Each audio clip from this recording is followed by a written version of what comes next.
মেরামত করলো। এরপরে সাত নম্বরে কোসাই বিন কিলাম, তারা এই কাবা ঘর নির্মাণ করলো। 8 নম্বরে কুরাইশ বংশের লোকেরা এই কাবা ঘর নির্মাণ করলো। মুসলমান ভাইয়েরা আমার খুব ভালো করে শুনবেন, কুরাইশেরা যখন এই কাবা ঘর নির্মাণ করার জন্য প্রস্তুতি গ্রহণ করলো, কুরাইশেরা কিন্তু মক্কার কাফেররা, এরা কিন্তু কুরাইশ বংশের লোক, এরা কিন্তু কাফের। দেখেন, এরা যখন কাবা ঘরটা নির্মাণ করছিল, তারা বলল এই কাবা ঘর আমরা নির্মাণ করব, তোমরা চাঁদা দাও, চাঁদা দাও, চান্দা দাও। এজন্য তারা চান্দা ওঠানো শুরু করলো।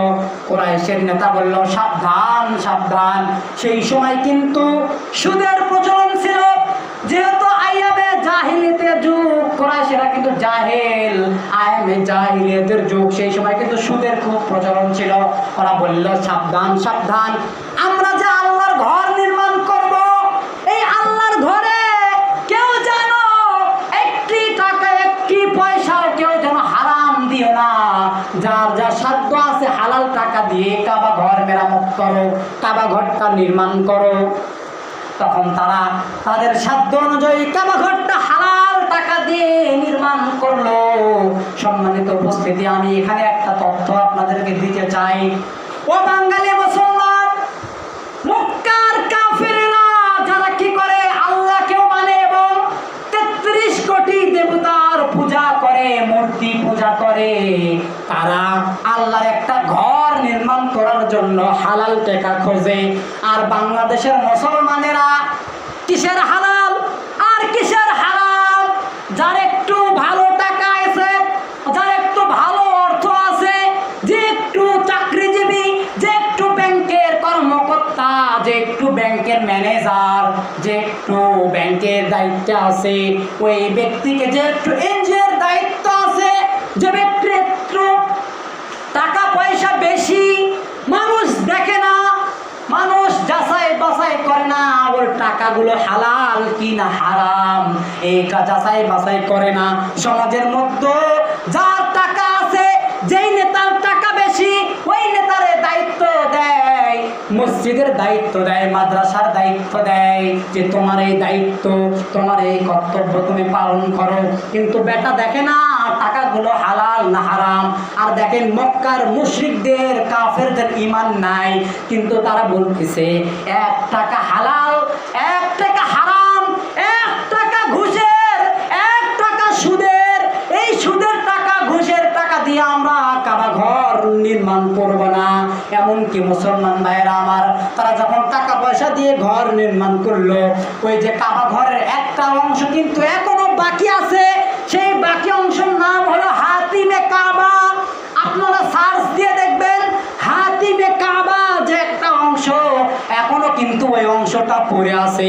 ওই অংশটা তারা নির্মাণ করতে পারে নাই, কারণ তাদের পরামর্শ ছিল, তাদের উদ্দেশ্য ছিল হালাল টাকা দিয়ে এই আল্লাহর ঘর আমরা নির্মাণ করব।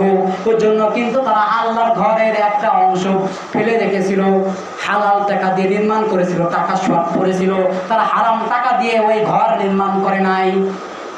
কিন্তু দুঃখজনক বিষয়, আজকে মুসলমানরা মসজিদ মাদ্রাসায় টাকা নেয়, কিন্তু টাকাগুলো হালাল না হারাম দেখে না। অথচ মক্কার কাফের মুশরিক তারা কাবা ঘর নির্মাণ করলো হালাল টাকা দিয়ে, কারো হারাম টাকা তারা গ্রহণ করে নাই। এইটা আপনারা পাবেন আল বিদায় ওয়ান নিহার মধ্যে এটা আছে। এরপরে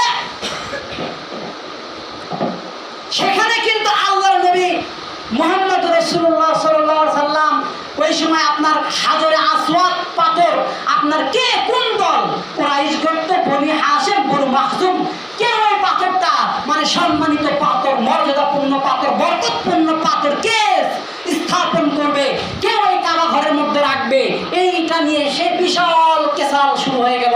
তখন আল্লাহর নবী একটা ঘোষণা করলেন। সেই সময় আল্লাহর নবীর বয়স হলো আপনার 12-13 বছর।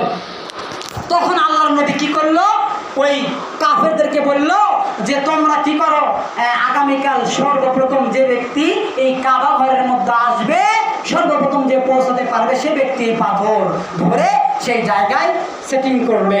তো সর্বপ্রথম কি করলো, পরের দিন সকালবেলা আমাদের নবী বিশ্বনবী মুহাম্মদ রাসূলুল্লাহ সর্বপ্রথম ঘরে আসলেন। আসার পরে তারপরে সব নেতারা আসলেও, আসার পরে সবাইকে চাদর দিলেন। চাদর দেওয়ার পরে চারকানিতে সব নেতা নেত্রী একবারে চাদর ধরলো। আর আল্লাহর নবী নিজে ওই হাজার আসওয়াদ পাথর ওই চাদরের মধ্যে রাখলেন। রাখার পরে ওই যে হাজার আসওয়াদ পাথর যেই জায়গায় আছে আমাদের নবী ওই জায়গায় সেটিং করে দিলেন। বিশাল এক ফেসাল, বিশাল এক গন্ডগোল আল্লাহর নবী মিটিয়ে দিলেন। তো যাই হোক, অনেক লম্বা ইতিহাস, সেদিকে যাব না। এরপরে 9 নম্বরে অর্থাৎ কুরাইশেরা যে কাবা ঘর নির্মাণ করলো, সেখানে কি করে তারা হাতিমে কাবা তারা বাদ দিয়ে রাখলো। কেন বাদ দিয়ে রাখলো? টাকা হালাল নাই, এই জন্য তারা কি করলো, বাদ দিয়ে রাখলো। এতে কি হলো, ইব্রাহিম আলাইহিস সালাম যেভাবে কাবা নির্মাণ করেছিল সেই কাবার এক অংশ বাদ পড়ে গেল। তখন আল্লাহর নবী যখন মক্কা বিজয় হয়ে গেল, তখন আল্লাহর নবী বললেন কাবা ঘরের মধ্যে এই যে 360টি মূর্তি আছে, তোমরা 360টি মূর্তিকে লাটতে ভেঙে চূর্ণ বিচ্ছিন্ন করে দাও। আর আল্লাহর নবী মূর্তি ভেঙে দেওয়ার পরে কাবা ঘরের মধ্যে 2 রাকাত সালাত আদায় করলেন। সেই থেকে মুসলমানেরা কাবা ঘরে সালাত আদায় করা শুরু করলো। আল্লাহর নবী এটা আকাঙ্ক্ষা করলেন যে হায় আমার আফসোস, আমি যদি আমার পিতা ইব্রাহিম যেভাবে কাবা ঘর নির্মাণ করেছেন ওইভাবে যদি পারতাম তাহলে কতই না ভালো হতো। কিন্তু আল্লাহর নবী আশঙ্কা করলেন, আমি যদি কাবা ঘর ভেঙে ইব্রাহিমের মতন, ইব্রাহিম আলাইহিস সালাম যেভাবে নির্মাণ করেছিল ওইভাবে যদি নির্মাণ করি তাহলে তো অমুসলিম কাফেররা তারা বলবে যে মুহাম্মদ শেষ পর্যন্ত বাপ দাদার কাবাটাও ভেঙে দিল। এজন্য আল্লাহর নবী ভাঙলেন না, আক্ষেপ করলেন, দুঃখ প্রকাশ করলেন। এরপরে কাবা ঘরের দায়িত্ব যখন 9 নম্বরে আব্দুল্লাহ বিন জুবাইর রাদিয়াল্লাহু আনহু সাহাবী আব্দুল্লাহ ইবনে জুবাইরের হাতে দায়িত্ব আসলো, তখন কি করলেন, আব্দুল্লাহ ইবনে জুবাইর রাদিয়াল্লাহু আনহু কাবা ঘরকে ভেঙে ইব্রাহিম আলাইহিস সালাম যেভাবে নির্মাণ করেছিলেন ওই রকম ভাবে নির্মাণ করলেন। এবার 10 নম্বরে হাজ্জাজ বিন ইউসুফ যখন জালেম বাদশা যখন দায়িত্ব পেল, তখন কি করলো, তারা কাবা ঘরে আক্রমণ করলো, কাবার মক্কার মানুষদেরকে আক্রমণ করলো এবং জুবাইর রাদিয়াল্লাহু আনহুকে শহীদ করে দিল, হত্যা করলো নির্মমভাবে। হত্যা করে হাজ্জাজ বিন ইউসুফ কি করলো, আবার কাবা কি করলো, তার বাপ দাদা কুরাইশেরা যেভাবে নির্মাণ করেছিল ওইভাবে নির্মাণ করলো। নির্মাণ করার পরে হাজ্জাজ বিন ইউসুফের পরে 11 নম্বর যখন আপনার ওই যে সুলতান মুরাদ বিন তুর্কি যখন আসলো এবং বাদশাহ 12 নম্বরে বাদশাহ ফাহাদ বিন আব্দুল আজিজ যখন আসলো, তারা তখন কি করলো, তারা ইমাম মালিক রহমাতুল্লাহ আলাইহি মদিনার ইমাম মালিক রহমাতুল্লাহ আলাইহি কাছে ফতোয়া জিজ্ঞাসা করলো, আমরা কি কাবা ঘরটা ভেঙে আল্লাহর নবী ইব্রাহিম আলাইহিস সালামের মতন কি তৈরি করব?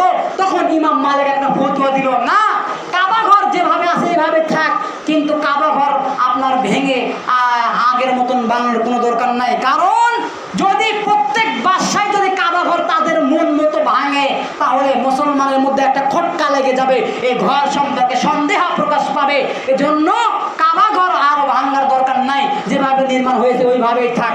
আজও পর্যন্ত কাবা ঘর ওইভাবে রয়েছে যেভাবে বাদশাহ হাজ্জাজ বিন ইউসুফ যেভাবে নির্মাণ করেছিল। ইমাম মালিকের ফতোয়া সব মুসলমান, সব বাদশাহ কাফের মুশরিক সবাই গ্রহণ করে নিল। তারপরে আপনার বাদশাহ আব্দুল ফাহাদ বিন আব্দুল আজিজ ওই আপনার 1417 হিজরিতে তিনি কাবা ঘরে একটু মেরামত করেছিলেন, একটু মানে আপনার সিমেন্ট বালু দিয়ে যেগুলো সৌন্দর্য করার দরকার সেগুলো সৌন্দর্য করেছিল। এইভাবে হলো কাবা ঘরের ইতিহাস। তো অনেক মানুষ বলে আপনার খ্রিস্টান, ইহুদি, তারপরে হলো নাসারারা, তারপরে হিন্দুরা বলে, আরে আমরা তো মাটির মানুষ, মাটির পুতুল বানায়া, মাটির দেবতা বানায় আমরা পূজা করি, আর মুসলমানরা কি করে, মুসলমানরা কাবা ঘরের পূজা করে। আরে আমরা তো কাবা ঘরের পূজা করি না। অনেক মানুষ বলে কাবা ঘর তো 300 ফিট উঁচু, সৌদি আরব দেশ তো অনেক উঁচু, সে হিসেবে বাংলাদেশ হলো সাপোর্ট। তো মানুষ যে কাবা ঘরের দিকে মুখ করে সালাত আদায় করে, মানুষ কি কাবা ঘরের দিকে মুখ করে সালাত আদায় করতে পারে? কাবা ঘর তো উঁচুতে। তো তাদের জবাবে কয়েকটা যে জবাব তারা দেয়, এক,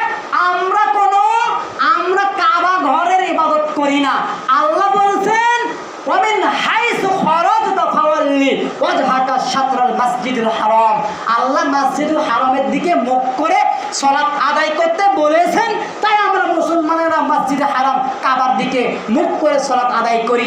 আমরা কাবার ইবাদত করি না। আরে হিন্দু, আমরা কাবার ইবাদত করি না। তোমরা যেভাবে মাটির পুতুল বানায় ইবাদত করো, আমরা এরকম কাবার ইবাদত করি না, আমরা কাবার রবের ইবাদত করি।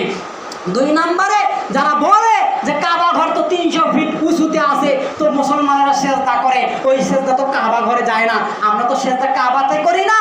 আর তার মধ্যে আরেকটা জবাব, কাবা ঘরের ভিত্তি আল্লাহ তাআলা ফেরেশতা দিয়ে একেবারে 7তম জমিনের নিচে থেকে কাবা ঘরের ভিত্তি নির্মাণ করা হয়েছে। একেবারে জমিনের নিচে, 7টা জমিনের নিচে থেকে কাবা ঘরের ভিত্তি পিলার নির্মাণ করা হয়েছে। এবং প্রত্যেকটা আসমানে এরকম 1 থেকে 6টা আসমানে, অর্থাৎ 7 নম্বর আসমান পর্যন্ত প্রত্যেকটা আসমানে এরকম করে একটা কাবা, ফেরেশতাদের কাবা তৈরি করা হয়েছে। এবং 7ম আসমানে বাইতুল মামুর তৈরি করা হয়েছে। এরকম ভাবে এটা হলো কাবা ঘরের ইতিহাস। যারা আমাদেরকে কাবা নিয়ে তুচ্ছ তাচ্ছিল্য করে, বলে তোমরা কাবার ইবাদত করো, আমরা কাবার ইবাদত করি না। এবার আসেন কাবা ঘরকে লক্ষ্য করে 120 প্রকার রহমত নাজিল হয়। ভালো করে শুনবেন, কাবা ঘরকে লক্ষ্য করে আল্লাহ সুবহানাহু ওয়া তাআলা 120 প্রকার রহমত প্রত্যেক দিন নাজিল করে।